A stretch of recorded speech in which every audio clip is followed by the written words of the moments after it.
if you're new here, it's possible that you've never even seen this whip before. I feel like this was one of the first projects that I have just absolutely nailed. I'm thrilled with this, you guys. When you're just having that disconnect between like the actual measurements of your body, the measurements of the garment that you're supposed to be knitting, and then the size attached to all of that. If you're feeling weird about all of that, just know, like, me too, girl.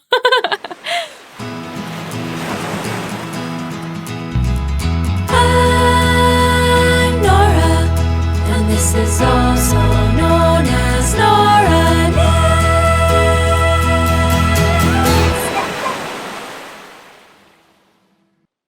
Hello there, I'm Nora, and you're watching, also known as Nora Knits. Thank you so much for joining me for what is a very special episode for me today. This video marks exactly 1 year since I started this channel, this knitting podcast. Exactly 1 year ago today, I filmed and posted my first knitting podcast, and I have been cranking them out every Saturday morning at 9:30 a.m. Eastern Time ever since, which means that this is episode number 53 because, it is the official, we've been through the whole year. I cannot believe it. I am so grateful for everyone who's been with me, especially those of you who have been there since video 1. I know that there are some of you out there. And to those of you who have gone back and watched from the beginning, as well as those who are just joining us, I'm just really excited to be able to have a space to share my knitting, which from the beginning was always my goal, was to build a community of knitting friends that I, as a beginner knitter, could chat with and crowdsource ideas from and work through some more knitting challenges with, and then also just get inspired from. So I'm thankful that you're here, that you've been here, that you've all allowed me to have this space, and I'm just very grateful for everything that we've been able to create over the past year, all of the memories. It's been a really wild ride, and I promise you that when I sat down for that first video, I never, ever could have imagined what it would turn into, especially in such limited time. So thank you so much to all of you who've been here, who continue to watch. And I just couldn't go without acknowledging that fact. However, that being said, I feel like I'm going to try to cram kind of a lot in today's episode. I have a finished object to talk about. I have a couple of whips. I have a resurrected whip. I have a project that was a finished object that I went back and made some fixes and changes to. And then I also have an exciting little giveaway to commemorate today's milestone. So definitely keep watching if you are interested in hearing about all of these things. But I do think that without further ado, we should just go ahead and dive on in. Let us begin with the project that I am currently wearing. This is my new FO. This is a whip that I have been absolutely loving, so much so that I'm almost a little sad it's over, but I'm very excited to have it because I think that I'm gonna get a ton of wear out of it. So for one last time, I'm probably gonna say it wrong, but this is the Clematis, I think, right? Wasn't it Clematis? Vest by Emma Mayer. That's Emma's Knits. And this pattern, it's actually a fairly new pattern. I bought it right at the time that the pattern came out and had my yarn on the way by the time it was released. So I cast on pretty shortly after she even released the pattern. And this is just a great little vest top, which features this fun diagonal button band. I chose to knit mine out of a summery fiber so that I could add this piece to my sort of summer work wardrobe. So I decided to knit mine out of Sanasgarn Lena. It was my first time working with this yarn. I really did enjoy the knitting experience with it. I feel like this was one of the first projects that I have just absolutely nailed because I took the time and the extra care to do so. So I am not at all surprised by the fact that I love the way that this fits. I love the way that it's wearing. I'm loving everything about it. I knit mine in the size large. However, I knit it from the shoulders down to the underarm, which is it's constructed that you start with the back and then work your way down to the underarm in the front and then join kind of in the round, except it's not in the round because it is a like cardigan button-up style. But I got to the underarm and realized that the large size was giving me more positive ease than I was interested in having in this garment, which is interesting because I really was conscious of my gauge. I did a gauge swatch, I blocked it. I actually thought in the beginning that based on my gauge, I was going to have to knit the size up. So I thought I was going to have to jump up to that extra large size based on my gauge, based on the sizes listed in the pattern. However, once I got to the underarm point, I did feel like the large was giving me just way more positive ease than I needed or wanted, or that just looked proportionate on me. So at that point, I started making some modifications where I basically ripped back a few rows, which meant that any increases that were happening, to increase under the arms and such, that was then pulled back. And so when I did join back under the arms, I also did not cast on nearly as many stitches as she says to in the pattern. And in the end, the stitch count that I have across the body is just a couple stitches more than what's listed for the medium in the pattern. Now, I think when it comes to modifying patterns, if you've been here, you know that that's something I have pretty much done since day one of my knitting career.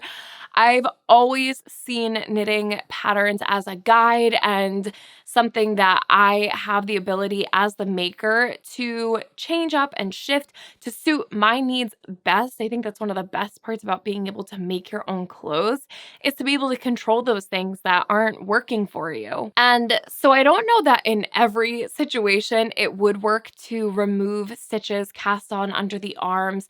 I don't know exactly. I don't have enough experience to know when that works and when it doesn't. But I have found in the past that the wiggle room of casting on or not casting on stitches under the arm has worked to my benefit in a pattern like this one where all the sort of like details and more intricate things are happening all in one spot. So all along the button placket, I found in the past that if you're like in between sizes and you're just needing to add in a couple of stitches to get to the right size for you or reduce by a couple of stitches, if you're not interested in doing so much math and it really isn't too much of a drastic change, I've even found that I've been able to just reduce or increase those stitches across the back panel. Sometimes that's all that you need. So just keep in mind that obviously if you're adding or reducing by too much in just that one spot, it's going to affect where everything else lives. But I do think that sometimes you could just sneak in those little changes. So for this pattern in particular, it really did not change my knitting experience to reduce the stitches under the arms. It simply meant that the width that I'm getting at the top here is the size large, and then the width in the body is the size medium, pretty much. Now, I think that this does bring me to a point that I've been considering a lot more lately, where knitting patterns, of course, typically tell you, and this one does for sure, the size of the bust circumference versus the size of that niche with how much positive ease is built in. And I always find it really frustrating when, even though all those details are included, the sizing still just kind of doesn't work out. And also the concept of sort of grappling with the fact that each designer has their own method of grading and sizing. And I mean, it's the same way that I could walk into Target and my constant size at Target is a large versus at H&M where I'm constantly an extra large versus that one random dress at Walmart that's a medium, and needing to just find the cut and the style and everything that works for you.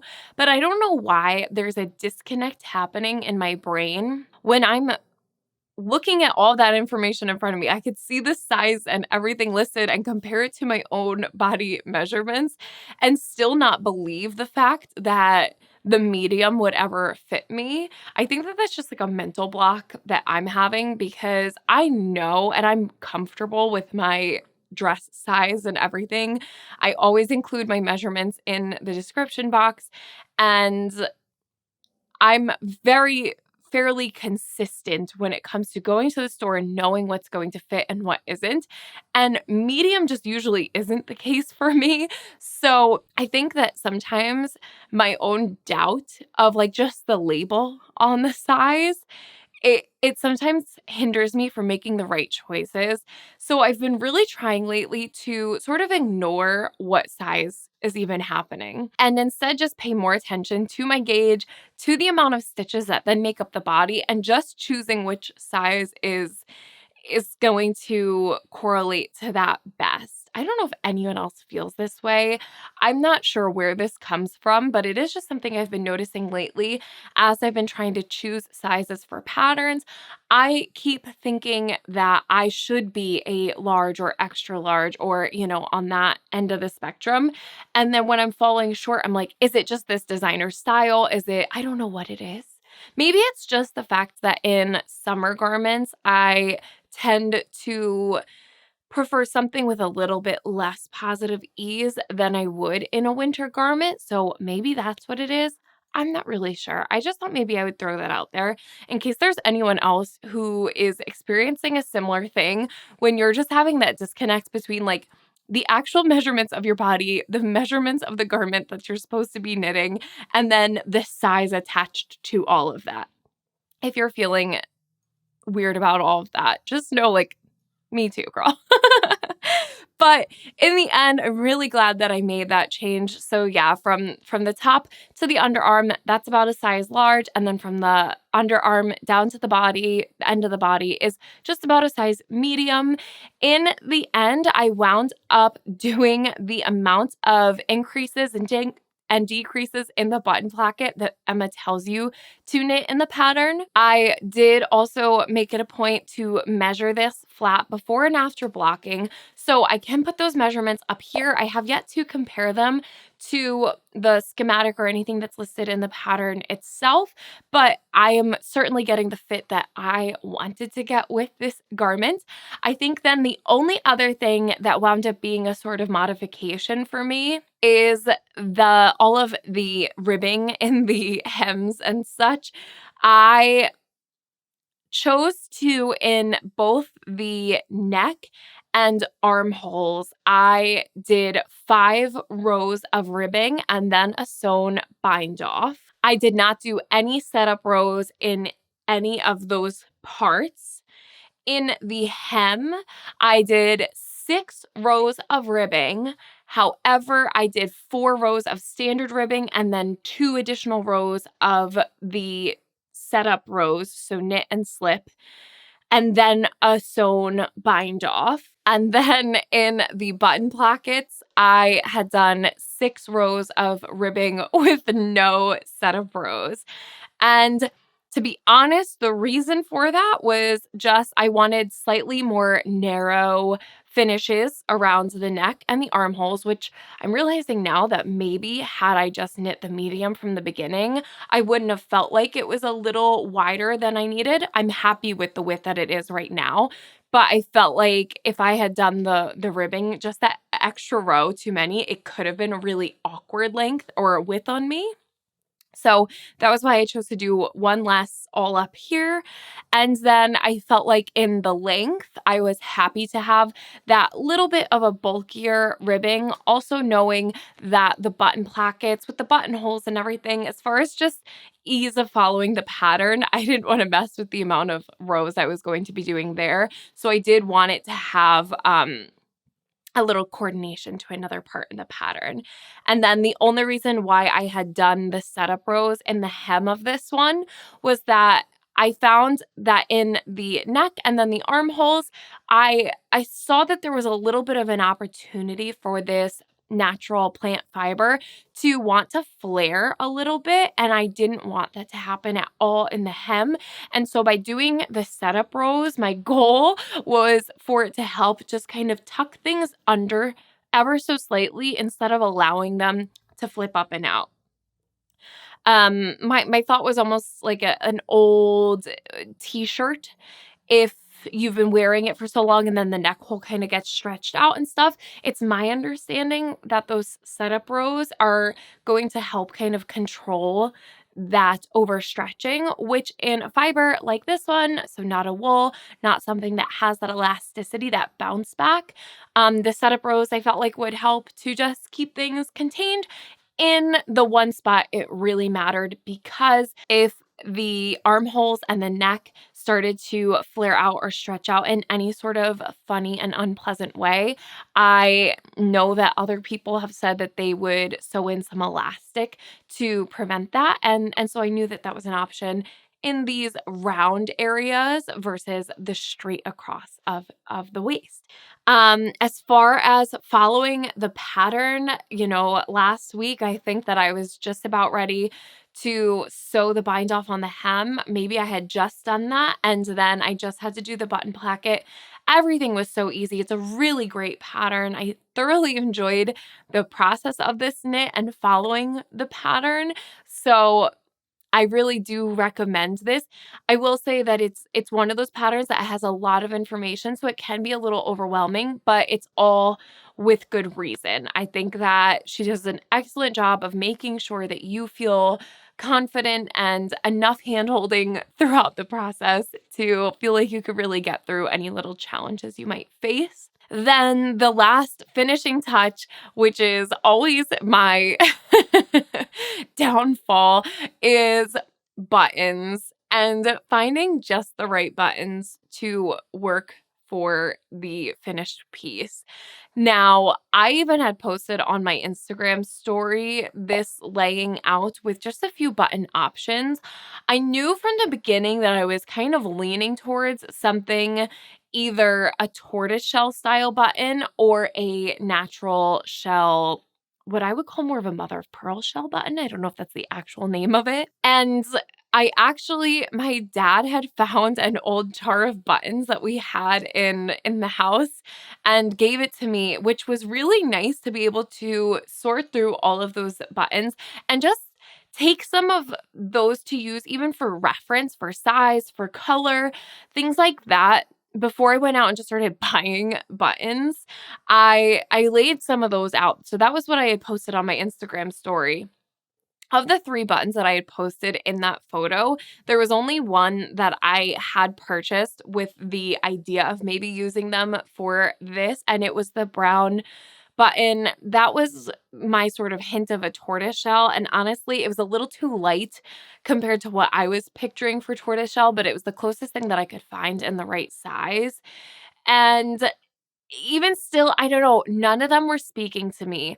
There was a clear button that had a pearlescent sort of white cast to it that I just thought looked kind of clunky. I think it's just plastic buttons and I don't get along very well. And then the brown was a little too tan. It wasn't quite rich and warm enough. It also didn't have any like shine factor, which I felt like was important. And then the other option was just a black button. But for me, because this is a black knit and it does in person read way more of like a washed black, it is not the most saturated black there ever was. It's definitely got that sort of like vintage black t-shirt blackness about it. The black button then on here, it just looked really, it clashed quite a bit. And after looking and looking and looking, I just couldn't find exactly what I was hoping for. And so I turned to the thrift stores and started what I'm going to call sort of button hunting and then button harvesting. And I found a few tops at the thrift store that had buttons that were the size and shape and material that I was liking. Um, but but you know, they were on the shirt. So I bought the shirts and I harvested the buttons from the shirts. I threw the shirts in the rag collection because they weren't like good shirts. It's okay. Um and and now I have some different options of like just more interesting, unique buttons. And so the ones that I have on here were what these were from one of those shirts. And so they are that natural kind of mother of pearl shell button, but they were on the shirt. I think that there were 12 buttons on the shirt and the shirt was $6. So very fair price for these natural buttons. And it was just specifically the size that was so hard to find. I was really happy to find them. So I actually think having them on here right now, I like them even more than I did when I was just laying them on top. I think that's for two reasons. One of them, I did choose to sew them on with the yarn. So I actually just separated the plies of the yarn and used a single strand of the ply to just sew the buttons on standard button sewing on style. And I think that having that black tie back in makes them a little bit less contrasting when you're looking at them from straight on. But the other thing is that when I was just putting the buttons on top of the knit, they still did look a little stark and a little too bright white. Whereas when they're on here, they're tending to kind of just reflect off of the black. And so it's really helping them marry together so much more nicely. And I actually put them on thinking that they would just be temporary buttons. But now that they're on there, I would really have to find just the perfect button. To replace them because I'm very happy with the way that they look. I liked the idea of having something that had a little bit of contrast just to enhance and highlight the feature of the diagonal button placket and make that stand out a little bit more. And I just think that they look very sweet. They're just the right size. Anything a little bit bigger, it looked like it just was really jumping off. So I think that these are subtle, but the shine makes them a little more special. And back to the thought about the buttons needing a little bit of shine, I felt like anything that I had put on here that didn't have a shine factor to it was just giving a really overall kind of dull look. Again, I think it's because of the black, the washed black color of the yarn itself. It's very dull when you look at it, as in there's no sheen coming off of it. It's very flat. And so something that had a little shine, I just thought would give it a little bit more of a dressy look, which for me, the way that I plan to wear this, I'm very happy with that choice. Yeah, I'm thrilled with this, you guys. Like I said, I'm not surprised by how much I am loving it because I know that I took the time to do this right, and I'm really glad that I did. Now, all of that being said, I did just wrap this up today with sewing on the buttons. I literally blocked it last night, and I had to throw it outside for a little bit this morning so that it could dry fully. Speaking of blocking, I will say that this yarn, the water was legitimately blue. It was like a violety blue color. This bled like crazy. So just in case you're planning to work with the Santa Scarlina, you should know that it really did bleed. Um, but yeah, so I did just block this overnight and just sewed on the buttons this morning. So today is the official finished object day for this one, which means that this project took a total of 30 days from start to finish. And that was with me blocking in between, making modifications, frogging back, all of the things. I think it's a really fair amount of time, and I'm so pleased with it. The one thing that I will say I did choose to do as well is I sewed my button placket together at these 3 buttons, and actually as I'm sitting here, the one below it is starting to kind of pop open, and so I think for my own comfort, I'm going to sew that one shut too. I also added 1 buttonhole to the bottom of the whole piece because I liked the idea of it looking like that last little bit just didn't have a button. And so for me, I did have to do some math to just reconfigure how many stitches were between buttonholes. It also meant that I wouldn't have as much gapping in between, which was important to me, but not so important that I'd want to sew up the gapping. I like the idea that this looks like this whole panel is just holding on by the buttons, like for dear life. I liked that about the initial look of it. I just don't actually want it to pop open. So by adding another button, it looks like from the bottom, like, oh, I just didn't button the little bottom bit. Like I could just open the whole thing up if I wanted to. I never would, but I like the look of that. And then I was able to just decrease the amount of space between each button and have less opportunity to really stretch and strain on the buttons. So yeah, I did sew up just these 3 where it was pretty important. And then I think after I film today, I will just sew up the second to last button at the end of the button placket. And that is that. Let me give you a quick rundown of the final stats on this one. I actually have yet to do this, so I'm gonna have to do this in real time too. All right, so for the full rundown on this one, like I said, this is the Clematis vest by Emma Mayer. I purchased the pattern with her newly released pattern discount, so I paid a total of $6.37 for this pattern. It was not already in my library. It was not gifted. The yarn that I used was Santa Scarlina in the colorway black. That was not in my stash, so I did purchase it specifically to knit this project. I purchased it at $7.50 a ball, and that was the full price. It was not on sale or anything. And I wound up using or tapping into a total of 5 balls of this yarn. However, I basically used a total of 5 balls of yarn. I did wind up like literally using a yard of a 6th ball, but I actually think that that is more so because of the swatching that I had done, and then a little bit of yarn that was lost in some ripping back and stuff. I had a couple of long strands that were overused from doing sewn bind offs. So I feel like if you want to knit this garment, and let's say in the size medium, you could definitely get away with just 5 balls. If you're going to knit the size large with this yarn, I would recommend buying 6 balls of the Santa Scarlina if you're going to use that. So this wound up weighing a total of 241 grams in the end. And so I think you could squeeze it in if you're going to knit the size medium. But I'm going to call it 5 balls of yarn because I really do have 2 nearly full balls of yarn left. With that being said, the full price yarn total, which is also the total that I spent because it wasn't on sale, is $37.50.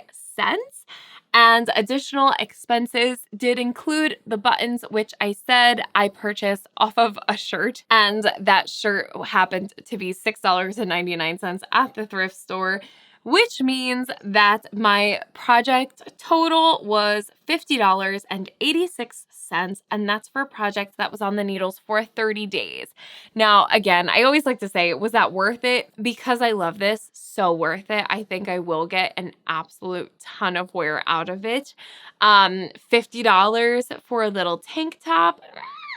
Would I spend that at the store? Most definitely not. But for a fun project, I'm happy with the price. Honestly, it could have cost anything, really, and I would just be happy with it because I'm so happy with this. So that is everything about my Clematis vest by Emma Mayer, and I think that we are now ready to go ahead and start chatting about some whips. As I say that too, I'm going to remove the Clematis vest from my count up timer. I have had questions about this in the past. I use an app that's literally called Countdown and Up, and I just insert the start date of a project and it counts up for me. And I'm always able to have it on my iPad screen when I am working. So at this point, let us go in a little bit of a funky order. I usually like to start with the project that's been on my needles the longest, but lately I've kind of been prioritizing a little bit more projects that I've actually worked on more so than the ones that have been on the needles for such a long time. So let's chat really briefly about my Tolsta tank by Rebecca Clow. This is the fingering weight version, and I am knitting mine in the size 4. I'm using 2.5 millimeter needles, and I am using Drops Fabelle in the red colorway. I have not made a ton of progress on this week. It looks like I've literally knit 2 rows on it, and honestly, it's on a little bit of a pause right now because I've said this before with this project, with this yarn. I'm not sure what it is. I don't know if it's these needles. These are the Knitter's Pride Nova Platine, no, Mindful needles in the fixed needles, the fixed circulars, not the interchangeables. And I don't know if it's just the needles or if it's this yarn because it's my first time using these, but oftentimes when I go to knit some stitches and then push them all over the needle, I wind up pushing a bunch of stitches off of my needle. And I had done that the other day while I was in the car waiting. I had arrived to a wedding to work early, and I was knitting in the car. I pushed the stitches off the needles. It was time to go in. There was no time to handle it, and I've not been able to do anything about it since. So I have to address that. But literally, I've knit 2 rows on this. It's barely worth mentioning. I just thought, I've mentioned it before that that's been an issue. I think it's the needles. They're just a little bit slippery, even though they're not quite as shiny as my Nova Platina needles. They just wind up being slippery. So I don't know what that's all about, but it's definitely hindered my mindless knitting experience with this, but it is what it is. So this has been on the needles for 54 days today. It's going to go back in the purse, and hopefully I'll have some time to address it, maybe later tonight if I feel like it. So that is the Tolsta Tank by Rebecca Clow on the needles for 54 days today.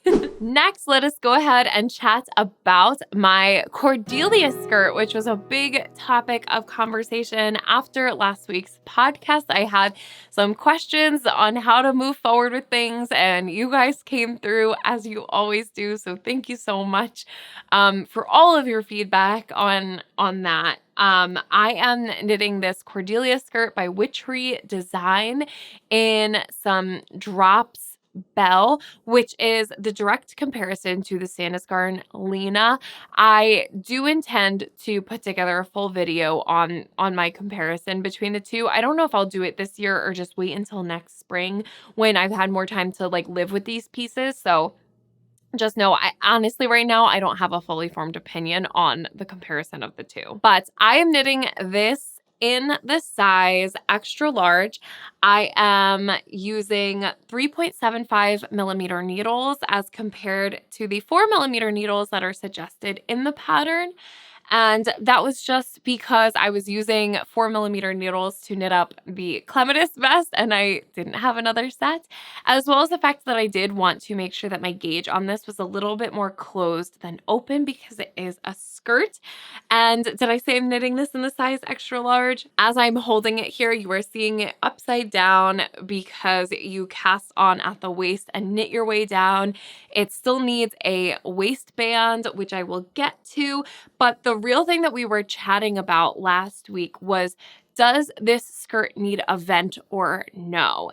And I was feeling like it should have a vent because I have a skirt that I'm sort of comparing this to. I'm hoping that they will be interchangeable in my wardrobe. And that skirt is made out of a linen viscose material. So it's not knit, but it does have a vent in the back for ease of walking. And this one is not designed to have that. So I was just wondering if it would wind up being an issue. And I was about to actually just accept it and start knitting this flat and start knitting it with the vent after trying it on, of course. But after discussing it, a few brilliant people suggested that I just continue the mindless in the round knitting that I really want this to be. And then when it's all said and done, I can always steek it if I feel that it needs a vent in the back. And I really do love that idea because I don't want to make more work for myself than I have to. And I'm really unsure if it will need the vent or not. It's just the length of this skirt. It seems like it could be a problem to try and walk around in, or it might wind up stretching out because my legs keep hitting the front and the back. But if it doesn't wind up being a problem, then this would just be a lot easier in the end anyway. Now, I've never steeked anything, but I feel like it wouldn't be a bad place to start with the back of a bottom of a long skirt. So I really do love that idea. If I wind up making that choice, it won't be until I've pretty much finished the rest of the skirt so that I know how high I'd want the vent to go.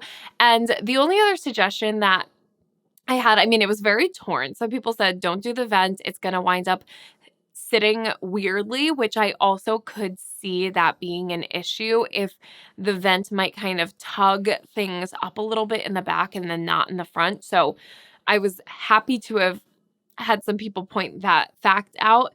I also had some people suggesting that I just do side splits, which for this garment, I didn't want to do. That's something that I had done on my Massey dressy that I had crocheted earlier this year.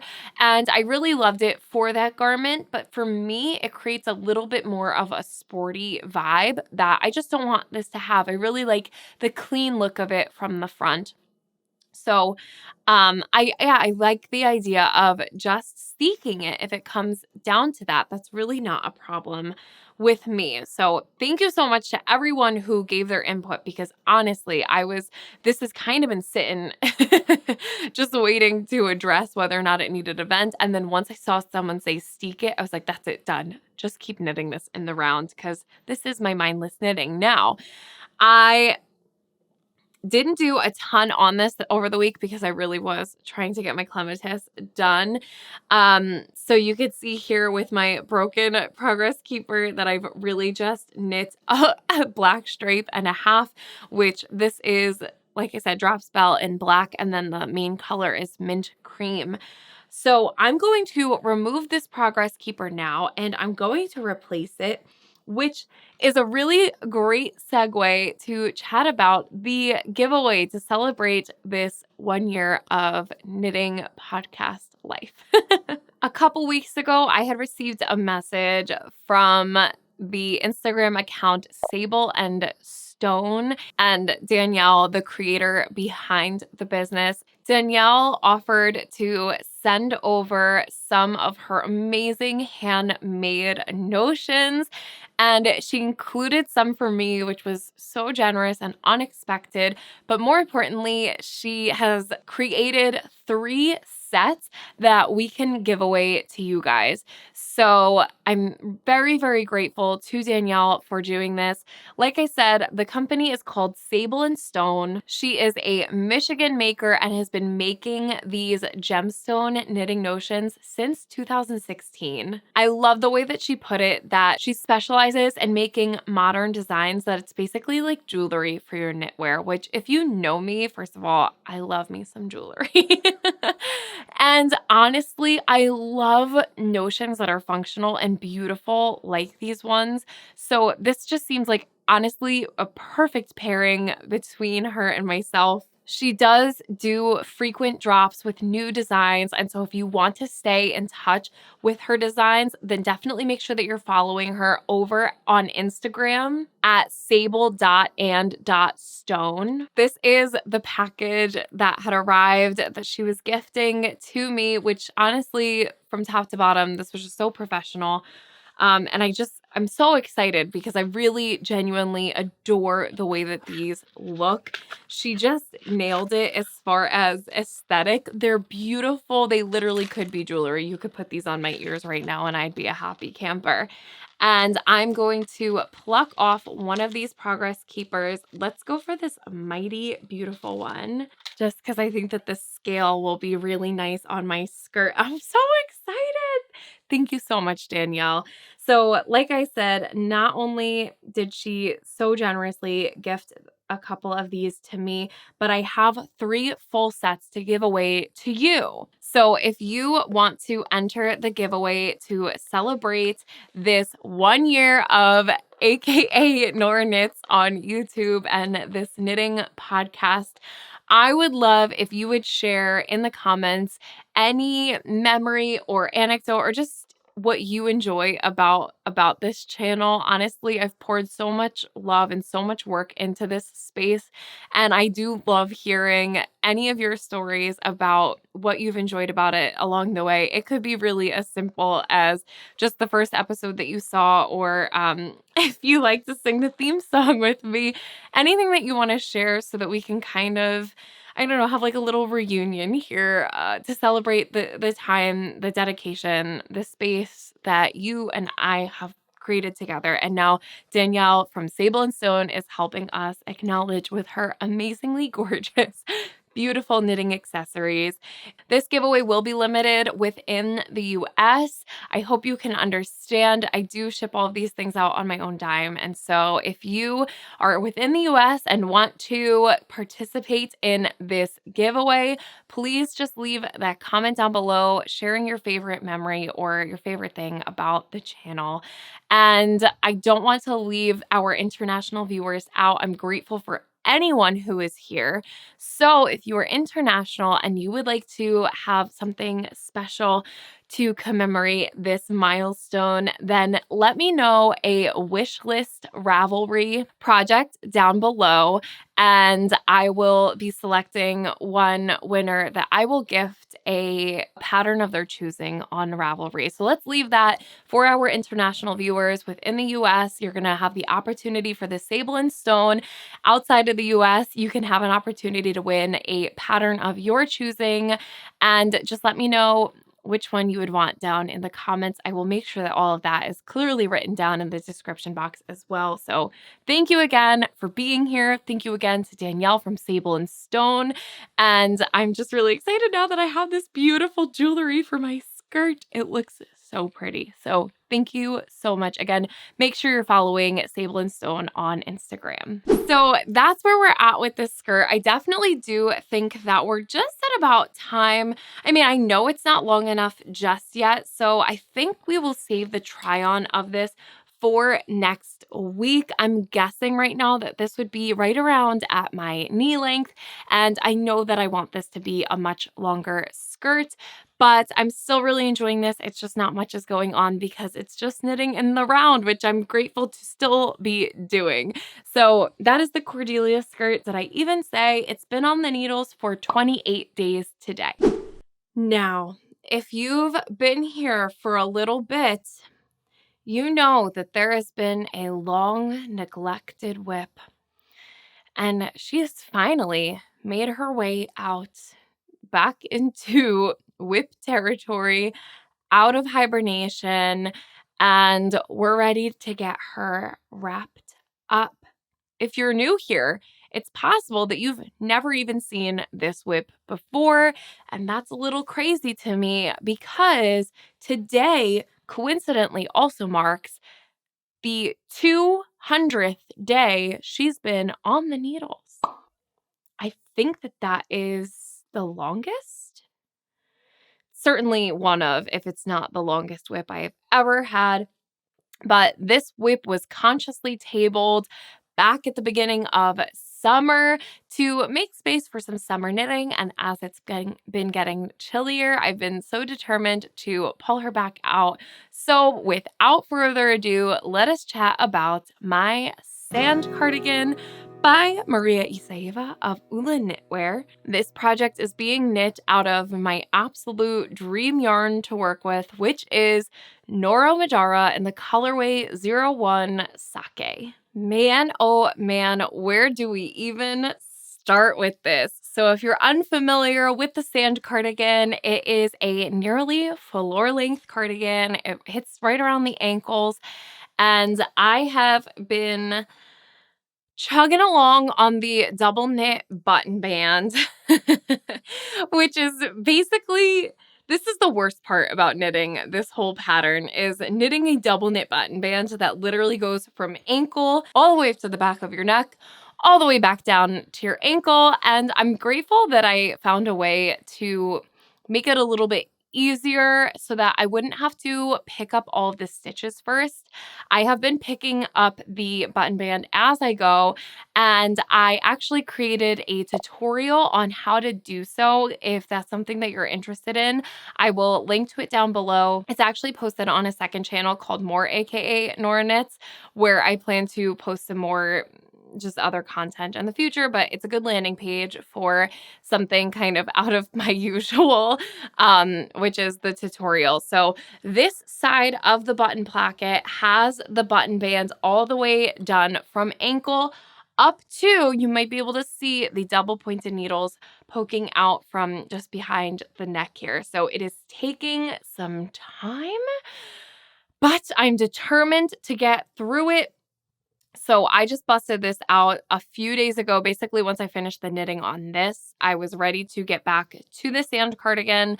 The things that are done here are the full body of the cardigan, which started with the cast on the back shoulders, some instant short rows down to the bottom of the underarm, picking up for the fronts, and then, of course, joining to knit flat all the way down. Now, I have been knitting mine on, or I knit mine on 4.5 millimeter needles with all of the finishes in 3.5 millimeter needles, which is a little bit different from the 4 and 5 millimeter needles suggested in the pattern.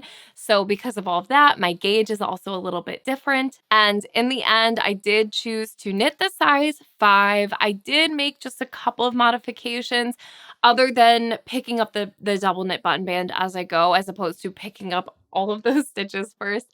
I also know that I knit my sleeves a little bit more narrow. They were way too big for me when I had initially cast them on in the size 5. And I'm definitely going to have to refamiliarize myself with this pattern, but I think that I wound up dropping down the size of the sleeves. However, so I'm happy with the size that they're at, and they are still in need of cuffs, but that was something that I didn't want to finish and check off until the whole button band was done. Now, it's a buttonless button placket, so it's really just a double knit finished band that's going to go around the whole thing. But I knew that that was going to change the way that this whole thing sat on my shoulders and everything. So I never finished the sleeves. Those are on some try-it-on tubing for now. And other than that, the hem of this is a folded over hem. That is all complete, said and done. So this is waiting for the finished button band, the finished cuffs and sleeves, and it is also awaiting some pockets, which are going to be knit out of I think it's a Debbie Bliss yarn, if I'm not mistaken, if I'm remembering correctly. I'm gonna have to dig it out because Lord knows even where I put it. But yes, this project is officially back on the needles, and the goal is to get this done by the end of September. I would love to see that happen. And yeah, we'll just have to see. Why don't I actually go ahead and put another progress keeper on the button band here so that we could see exactly where I am leaving off each week. It definitely took me a minute to get back in the groove of the button placket and everything, but it doesn't take a terribly long time to do. It's just very tedious. Has a lot of knit, slip, and just working around on the little DPNs that I'm using. But I will see. I would love to see by next week if I can at the very least be working down this side. Honestly, if I could be around here next week, I'd be a happy camper. So yeah, she's back. She's back and better than ever. And I know that a lot of you have been anticipating her return, so we will see in the coming weeks how quickly she gets wrapped up. But I'm ready for her to be done. I want to wear her. So that's the Sand Cardigan by Maria Iseva. Been on the needles, like I said, 200 days today. She's just been in hibernation for a few months. Now, you may have caught in the beginning when I said that there was a finished object I went back and made some fixes, some adjustments, some changes to, and that is my Feelgood cable sweater by Anne Catherine Stoll. I wrapped this up a few weeks ago, and so I'm not going to get into the details of this pattern. Definitely you can revisit the finished object video for this one for all of that information. But in that video, I did say that I felt like the neckline was still a bit too plunging for my liking, and the length of this just wound up being so much longer than I expected it to be. So I went in this week and I ripped out the I cord, which was a modification that I had made from the beginning. The original pattern has a fully raw edge for the V-neck on this one. I wound up picking up every 2 out of 3 stitches for this I cord, which drastically brought that neckline up, made it way more comfortable to wear, made it way less like prone to slip off my shoulder. So I'm so happy with that change. And then the other really big change that I made was after I had done that, I tried this on again and saw that I basically needed to rip out an entire cable row. So if it had ended here before, I ripped out actually all the way up to the next cable twist. Now, in doing so, I think that that was actually a full ball of yarn that I knit too long. So I'm going to go back and change that in my everything I knit this year spreadsheet to make sure that the yarn quantities are right. But definitely it is a full ball of yarn less than it was the last time. And once I had ripped back that far, basically what's happening with this sweater is that you could definitely see it was way longer in the back than it was in the front. So much so that it really was like hitting the back of my knees on the back. And then the front was basically appropriate to be a dress. That was how long it was. And while I wanted a really big, cozy, oversized sweater, it was just too much. It looked really honestly silly. And it still did, even after drawing up the neckline a little bit. But what I saw was that when I ripped back all the way around the body to the length that would make it best for the back, it still was pretty short then in the front, and I wasn't crazy about that. So I ripped back to a point where I was starting on the side panel, and I actually added in some German short rows. I knit all the way across the front to the other side center seam area, and then German short row, knit back to 3 stitches before where I started.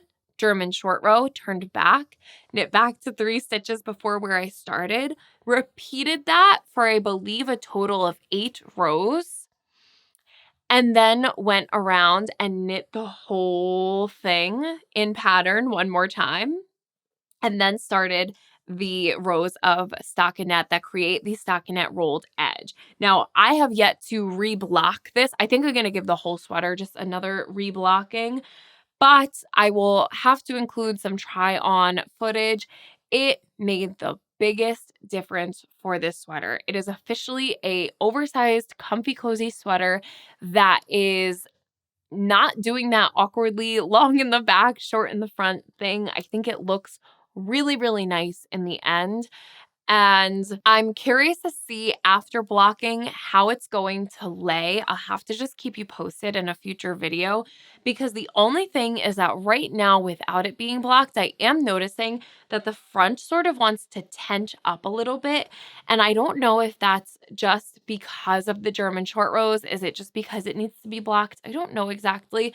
But even still, with the length that it's at now, I'd be happy to kind of French tuck this a little bit and wear it more that way. So if it's still doing that after blocking, I don't think it's the end of the world. But overall, I'm so satisfied with the changes I made. I'm glad that I took the time to make those changes.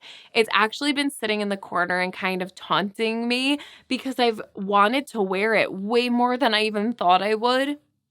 Just as that it's getting chilly in the evenings, wanting to throw something on just to take OC out in, or, do whatever I gotta do. And I haven't been wearing it because of the awkward fit that it had. So now I'm really pleased with it. I'm hoping that blocking will just give that little extra, touch to helping it lay exactly the way that I want it to. And even if it doesn't, it's still way more wearable now than it was before. So I'm so, so pleased. This is your sign to go make the changes you have to make to whatever garment is begging to be worn, but you're just not because of that one little thing. It took a day of work to get it to this place, and it was the best day that I spent to make an already finished object actually wearable. So I just wanted to make sure that I updated you. I'm sure in the coming weeks, I'll probably be wearing this on the podcast, at which point I'll update you on the way that that fit is kind of wonky right now. Hopefully that'll sort itself out by then. But yeah, that is my adjusted, already finished, but finished once again, Feel Good cable sweater by Anne Catherine Stoll. And I knit that in Barocco Ultra Wool Chunky. Holy moly, was that a lot, huh? I'm really, really excited about everything that I have going on. It feels really nice to have these summer projects working their way off the needles just in time to wear them. As far as plans go, so the Cordelia skirt has a matching top, which is another little vest style that I'm very torn. I do really want it done. I just still haven't decided completely if I'm going to try and squeeze it in before the end of summer. I did have someone point out the fact that that drops bell has a tendency to bleed. And so there's a chance that with wash of the skirt, which I figure I can wear throughout the fall, it's going to potentially kind of bleed and wash and fade. And then if I knit up the top in the spring of next year, and then that's kind of brand new, I'm nervous that it's going to not totally match. So I'm not sure if there's a benefit to knitting it now versus later, if I want to or not. I haven't totally decided yet.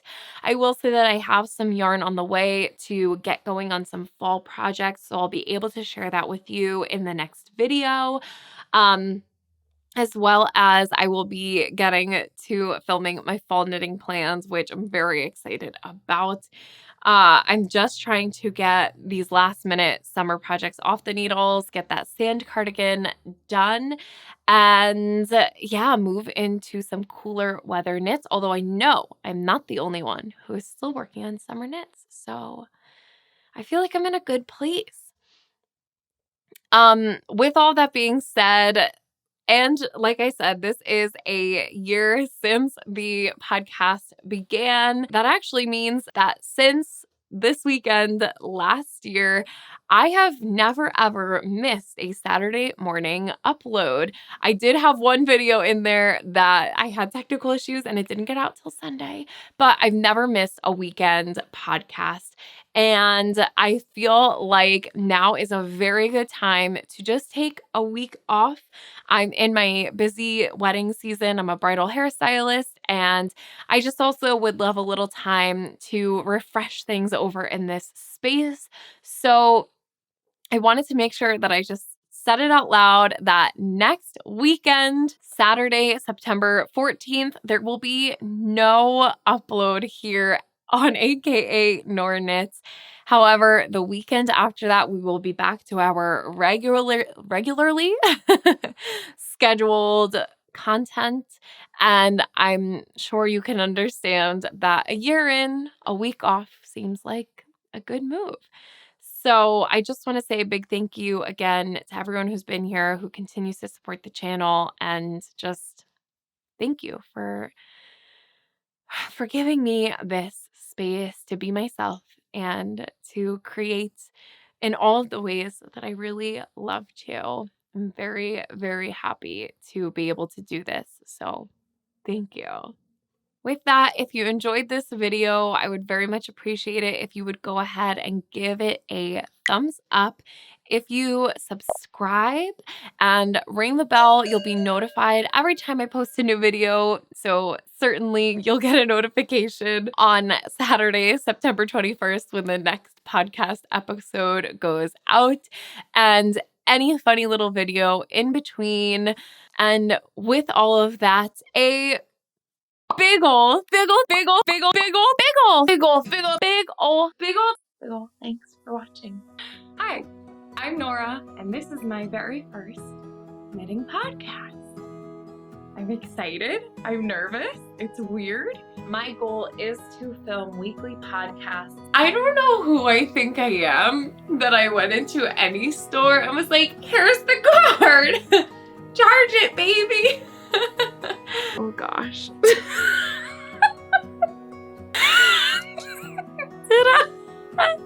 At the time of filming the last podcast, I had 50 subscribers, and I thought that was incredible. I was blown away that anyone would want to sit and watch me in my living room with my sidekick OC talking about my knitting adventures. And since then, the subscriber count has gone just up to over 700, and the comments have been so supportive and overwhelmingly positive and nice. I can't believe how quickly we've put together so many people who are like-minded. Fresh alpaca. It's gonna be a long dress. We will make it for Christmas. Yes, I did finish it in time for Christmas. Suddenly the stitches were just wish me luck. Boy, was it a success. It was my first time using Knitting for Olive yarn, my first time knitting color work at all. If you've never done something like this where you just go all out and wear the thing that you made and have a little fun with it, there's just no better feeling. We have officially reached 10,000 subscribers.